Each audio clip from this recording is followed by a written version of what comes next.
ये हाथ कानून से बंधे नहीं होते, तो इन्हीं हाथों से उसे चीर दिया।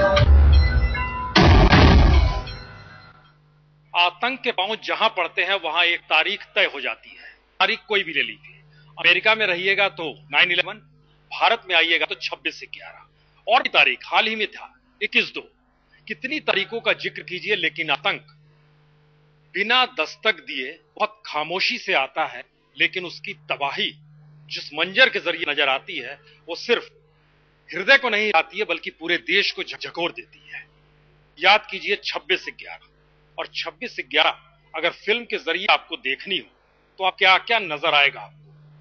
सवाल होता है, कुरान का जिक्र होता है, इस्लाम का जिक्र होता है, और नाना पाटेकर भी हमारे साथ है और राम गोपाल वर्मा भी साथ है, फिल्म बनाने वाला शख्स भी साथ, और उसमें अदाकारी के जरिए स्थितियों को महसूस कराने वाला भी शख्स।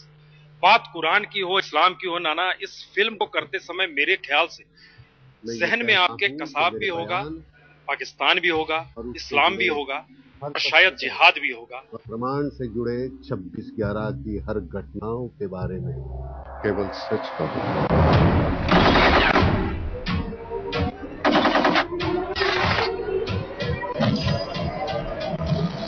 ये पूरी फिल्म पूरा एक हादसा है।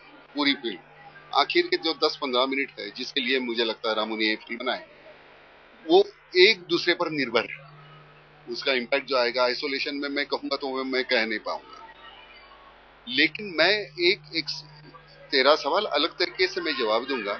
मेरे पास 1 रुपया है, ये बीच में रास्ता है, वहां उस तरफ फुटपाथ है, वहां झोपड़पट्टी है, इस तरफ मैं रहता हूं, मैं ब्लॉक में रहता हूं आलीशान।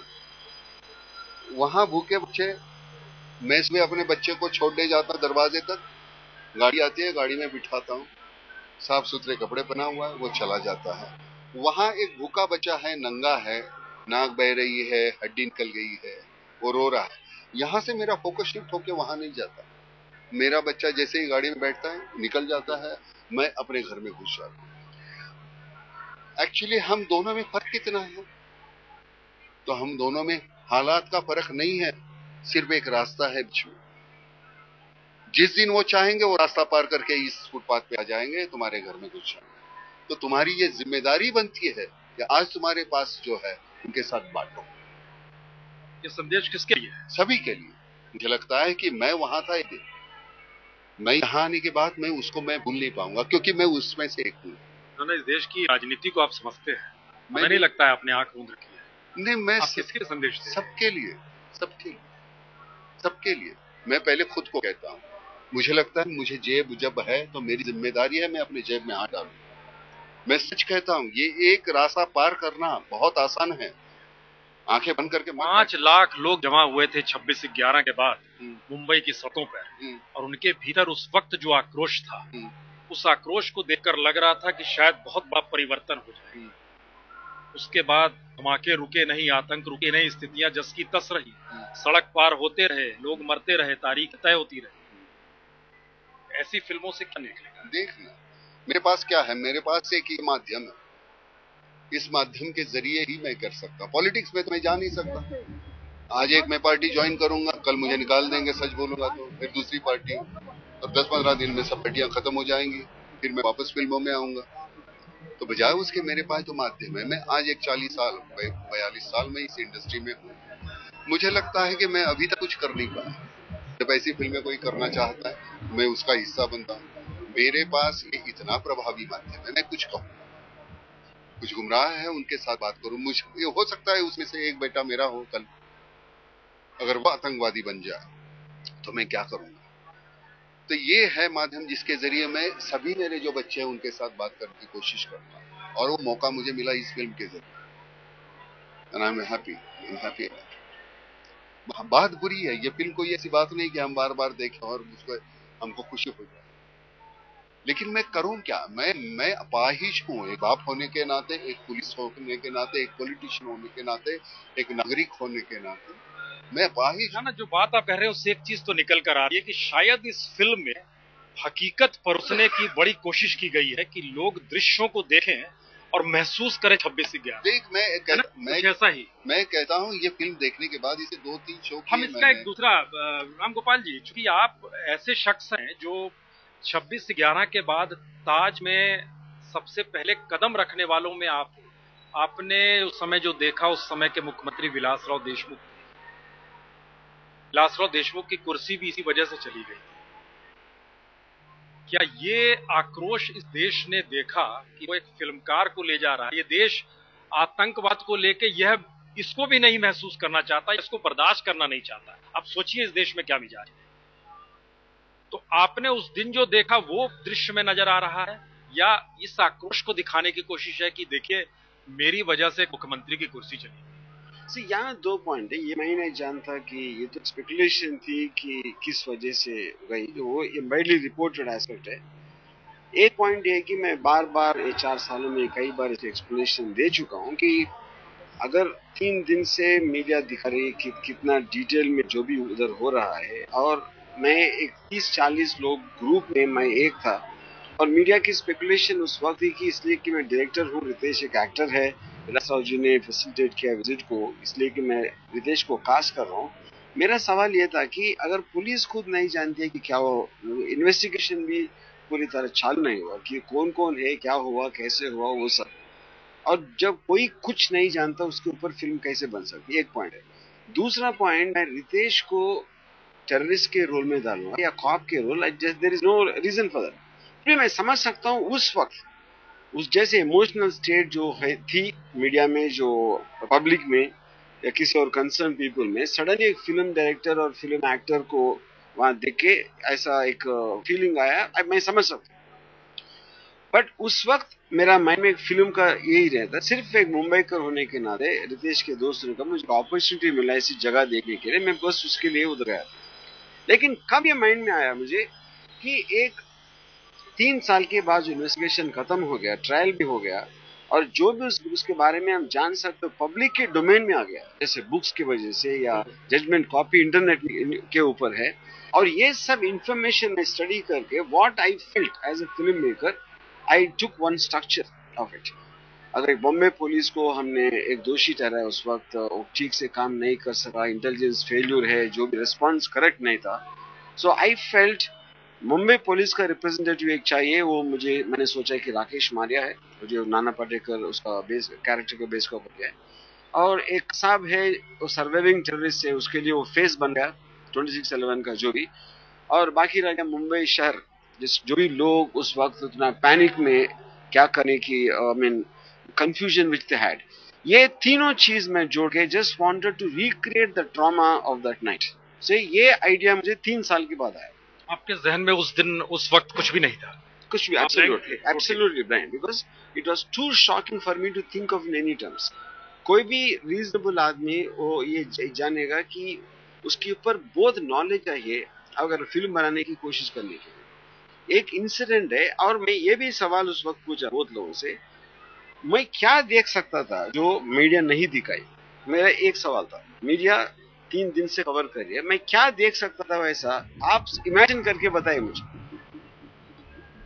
That's what I'm saying.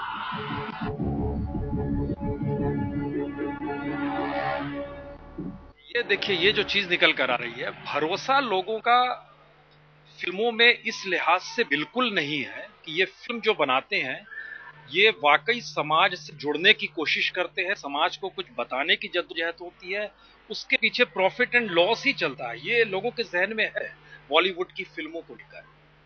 कुछ फिल्में हैं जो पैरेलल फिल्में आती थी, एक दौर था उसका, लेकिन ये जहन में कहीं पचता नहीं है। इसलिए ये कैसे भरोसा हो, जो बार बार आप जिक्र कह रहे हैं, इस फिल्म को देखिए, लोग के जहन में चलेगा कि आपने टेररिज्म को फिर एक्सप्लॉइट किया है बिजनेस रूल्स के हिसाब। ऐसी फिल्मों से पैसा नहीं कमा सकते। ऐसी फिल्में पैसा कमाने के लिए बनाने वाले बदतमीज लोग हैं।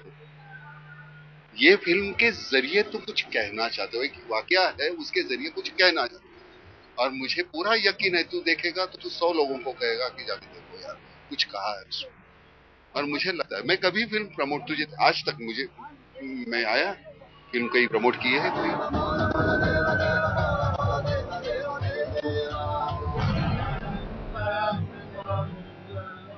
मैंने कहा क्या जो बकवास सही गलत किया है देख लो यार, अच्छी लगी तो बोलो, नहीं लगी तो जाने तो, डूब जाएगी, मुझे क्या करना ये है। एक संयोग है कि हम लोग ऐसे वक्त में खड़े हैं जहां पर चंद दिनों पहले हमने हैदराबाद में ब्लास्ट देखा। बिल्कुल। और लोगों के जहन में अभी 26 से 11 उतरा नहीं है। मुंबई ही नहीं पूरे देश में एक तरह का आक्रोश है। तो क्या ये इस मौके पर एक संयोग से लोगों को खींचेगा सिनेमा घर की तरफ, या आपको लगता है नहीं, ये पहली बार एक ऐसा मैसेज निकल कर आ रहा है कि टेररिज्म या आतंक की ऐसी घटनाओं को लेकर अब हर तबके को सक्रिय होना जरूरी है, जिसका जिक्र आपको लगता है हर तबका कम से कम काउंटर करे? फिल्म वाले अपने तरीके से करें, कलाकार अपने तरीके से करें।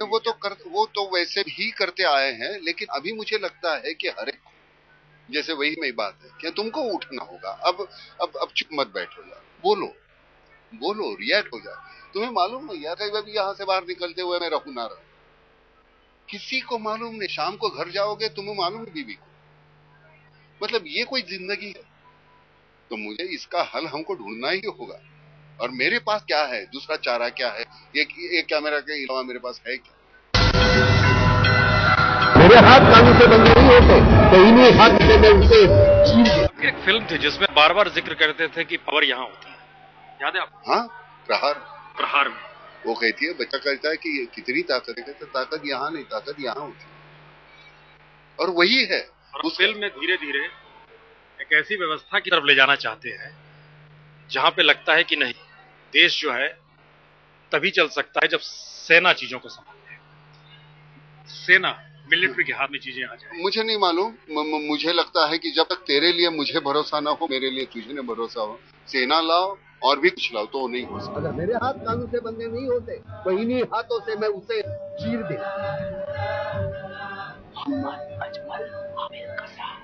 शासन होना चाहिए, प्रायश्चित होना चाहिए, सब कुछ होना चाहिए, लेकिन जब तक तू और मैं एक दूसरे पे भरोसा नहीं करते, ये होने वाला नहीं।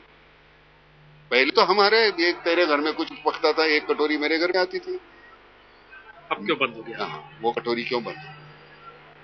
वो कहाँ गया विश्वास? ये जब हाथ रखा तो मालूम था कि नहीं ये दोस्ती का, आज कहाँ गया? मुझे नहीं लगा वो। फिर मेरे यहाँ तकलीफ, यहाँ से नाभि में तकलीफ होती है, ऐसे निकलते थे, फिर लगता है ये क्यों हो रहा है यार। मुझे कभी दिक्कत नहीं हुई, मेरा कोई एक सामने वाला है, उसको उसकी तरक्की हुई, मुझे अच्छा लगा, मैंने सीखने की कोशिश की उससे, इससे क्या अच्छा है, इससे क्या, ये मैं भी वहां पहुंचने की कोशिश करूं, लेकिन मुझे जलन तो नहीं हुई। शुरू में लगता था नसीरुद्दीन को सब रोल मिलते थे, हम भी इससे मतलब हमने करियर साथ में शुरू किया, तो नसीर को सब रोल और हमको कुछ, तो मैं हाथ जोड़ के बोलता था भगवान को कि इसका जरा एक्सीडेंट हो जाए, टांग टूटे या इसको कुछ हो गया, फिर इसको कुछ हो जाएगा, फिर रोल मुझे मिले। सच्ची में भगवान को से हाथ जोड़ के, फिर भगवान ने कभी ऐसे किया नहीं, फिर भगवान से विश्वास ही उठ गया मेरा। यस राष्ट्र साहब, किसे इंट्रोड्यूस करा रहे हैं आप मुझे? मिस्टर रॉय से बताने वाले हैं, तब तक तुम मुझसे बात कर सकते हो। मैं सिर्फ उस आदमी से बात करूंगा जिसके पास डिसीजंस लेने की अथॉरिटी हो। मैं फिर 5 मिनट बाद फोन करता हूं। वैसे आप लोगों को याद दिला दूं कि आप अपना ही वक्त बर्बाद कर रहे हैं। बाद में मैंने समझा कि ये मेरा छंद था, फिल्मों में काम करना, और नसीर पैशन था नसीर, तो नसीर हमेशा मुझसे बड़ा ही रहा, उसको ही सब मिलता गया। और मुझे बाद में पता चला कि नहीं, उसको मिलना जायज है, क्योंकि उसमें मुझमें ये बेसिक फर्क था। वो जीता ही है नाटक और सिनेमा, उसके सिवा उसको कुछ आता ही नहीं। और हमको कुछ नहीं, हम ड्राइंग भी करते हैं, ये भी करते हैं, वो भी करते हैं। आपको क्या लगता है कि जो लोग हमें मारते हैं वो हमसे ज्यादा इंटेलिजेंट हैं? अरे इंटरनेट पर बॉम्ब टाइप करके सर्च मारिए, 352 साइट मिलेंगे कि बॉम्ब कैसे बनाया जाता है, क्या क्या इक्विपमेंट इस्तेमाल होता है, सारा इंफॉर्मेशन आसानी से एक्सेसिबल है, मुफ्त में। एक भरोसा सिल्वर स्क्रीन को लेकर 26 से 11 के मद्देनजर इंतजार कीजिए, देखिए जो भी है, लेकिन आतंक को जीने का प्रयास राम गोपाल वर्मा ने उस दिन नहीं किया था जिस दिन ताज होटल पहुंचे थे, लेकिन 3 वर्ष बाद किया और अब स्क्रीन पर है। बहुत बहुत शुक्रिया, बहुत बहुत शुक्रिया। मेरे हाथ कानून से बंधे नहीं होते, तो इन्हीं हाथों से मैं उसे चीर दे।